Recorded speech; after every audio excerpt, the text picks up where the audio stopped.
When it works. When it works is pretty much the motto for Railjack right now. It's fun when it works, which for a lot of players is about 50% of the time, give or take.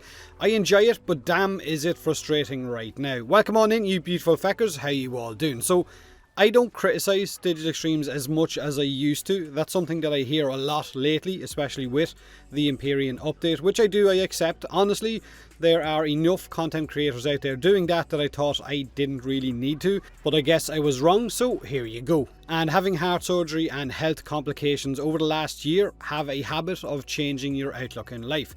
On Twitch streams, however, I tend to say things exactly how I see them, so hopefully I can get that across in this video and you'll know exactly how I feel about Railjack in its current state. The Empyrean update is easily the biggest direction shift the game has had up to date, and it's also the worst update we've had in the game's history in terms of the sheer amount of issues attached to it. It was rushed out. I don't think anyone would argue that case one little bit. Feels like it was dropped and then they said, okay, look, we'll fix this when we get back after the holiday period. So it was dropped right at a holiday period where nothing could get fixed for weeks, and all that's left is a sour taste in the mouth of your player base. Nearly 7 years of development, so please stop using the beta tag as a way to validate all of the game's issues. Accountability has to be accepted. If it was any other dev studio putting this out for their game, then they would be torn to shreds. A new Path of Exile League left in this state would be very damaging. Destiny 2 leaves Lord of Wolves unpatched during Iron Banner, and it gets shredded as well. But because Digital Extremes are seen in a different light, then for a lot of players they get a free pass, which shouldn't be the case. Overhyping things several years in advance is definitely taking its toll. Following it up by dropping broken content and leaving it sitting for weeks really doesn't help. It's fun when it works. With a fully functioning Railjack complete with the best in-slot items, missions are a breeze, nothing is difficult. Veil missions right now by some players are being soloed in 7 to 8 minutes. Enemies are being one shot with certain guns, so there is no real difficulty. In fact, it's bloody easy, and this is without the command intrinsic that's meant to come out later on for solo players. However, that fully upgraded kill everything in 1 or 2 shots Railjack is locked behind a ton of farming, a lot of RNG for the reactor drop, and that must have avionics capacity, RNG for the perfect stat rolls on guns, intrinsics for warping around your ship and teleporting back off a cruise ship, the best battle avionics like void hole, munitions vortex, particle ram, piloting intrinsics to avoid almost all incoming damage and dodging and boosting. So the best ship is behind all of that. It's something that Digital Extremes said would take players a very long time to acquire all of these things. They even told some people on the last dev stream to slow down, take a break, stop rushing through all of your intrinsics. Must be new to the Warframe community because players do not want to wait, they want everything yesterday. So it takes a lot of grinding and luck to get your ship to the point of it feeling powerful, and I guess Railjack missions truly being fun. However, if you're flying around with stock weapons, low avionic capacity, or a basic bitch ship, then I guess describe it that way. The game mode feels sluggish, it feels tanky, and it's not fun one little bit.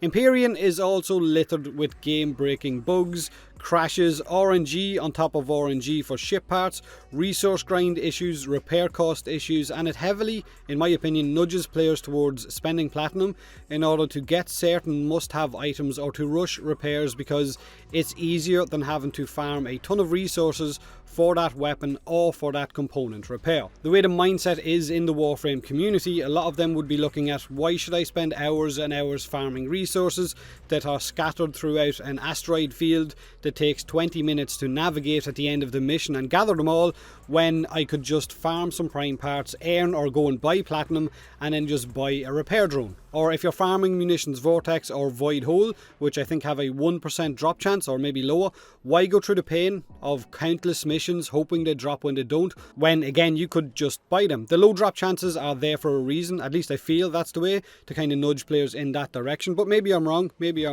Some of these bugs and game-breaking issues Digital Extremes have already spoken about and said that they plan on fixing or addressing them as soon as they get back to work in January, like the repair costs and the resource issues, so we will see, but it wouldn't be the first time that a new game mode was just abandoned outright because it didn't take off in popularity.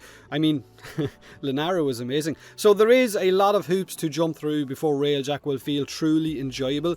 Making battle avionics more accessible by maybe increasing the drop chance would definitely help. At no point in the game should Mark III reactors, engines and shield arrays have lower stats than the Mark 1 or Mark II variants, or even the default ship items that it comes with. That just feels like a really bad design. Surely they could bump up those stats so that doesn't happen. Spending hours and hours and hours trying to farm for a Vidar reactor, Mark III one, which only has a 2% drop chance, to get one that then has worse stats than the stock reactor your ship came with, is a massive slap in the face to that player, so it's definitely time lost. In terms of enemy difficulty during Railjack missions, Bullet Sponge doesn't equal difficulty, or at least it shouldn't anyway. Scaling up armor values on enemies inside galleons in Railjack doesn't make that mission harder, it just takes more bullets to kill them or one extra swing of your melee weapon. Bullet Sponge enemies are just bloody tedious, and I think that's something a lot of people who watched Brozyme's video yesterday got mistaken about and decided to leave comments on my videos about. He never said Railjack was hard. Quite the opposite. There's just an abundance of tedious tasks within Railjack, progression and difficulty combined, but at the same time, with a fully geared ship, Veil missions take 7 minutes to speedrun, so they need to find some kind of balance in between those. So to get back to the adding difficulty part of what I was talking about, the way power creep is in Warframe right now, I'm not sure how they could address difficulty without completely revamping or downscaling everything in game, maybe lower damage numbers, fix the scaling issues, lower armor values and so on. That type of change would take a massive damage rework for the core game, and eventually something needs to be done because everything always comes back to scaling. Every new game mode that gets added, it's, well, is it difficult? What kind of rewards can we get? We have no end game. If Railjacks with Zetki or Vidar cryophons are blowing ships up in the Veil in 1 or 2 shots, then surely the ships are okay. Or else the weapons are overpowered. Hopefully they're not. Ships feel tanky against Archwing weapons simply because I feel like they're designed to go up against Railjacks and not really your Archwing. I think it's nice having your Archwing out there, and when you don't have a powerful Railjack, it's kind of a necessity because your Archwing will kill faster. But once you upgrade that Railjack, it definitely kills things much faster than the Archwing ever could. Amisha is nice, of course, because it slows everything down, but again, not really necessary. Railjack's other guns, aside from the Cryophon, could do with a slight buff to bring them up in line with the Cryophons, so weapons like the Photor and that could do with a bit of a buff. Because right now, the Vidar Cryophon with a 50% damage bonus if you get the right roll is literally king. It will deal more or less the same damage as the Zetki variant, and it can fire off more shots before overheating, and it outdoes every other gun that a Railjack has, which hopefully shows that the other guns are underpowered. Warframe's abilities again aren't supposed to buff your ship. Rhino's Roar, Wisp's Haste, all these things will be getting removed as far as I know. Repair drones for a lot of players are definitely an issue. They feel like they shouldn't be there because, again, resource costs are so high that you feel like a repair drone is the better way to go. Should never be the case in a free-to-play game. They were left in game during a time when the repair costs are insanely high, so I know a lot of players use them. Will players get a refund if they reduce the repair costs of some of these items? Honestly, can't see it happening. Railjack is here to stay.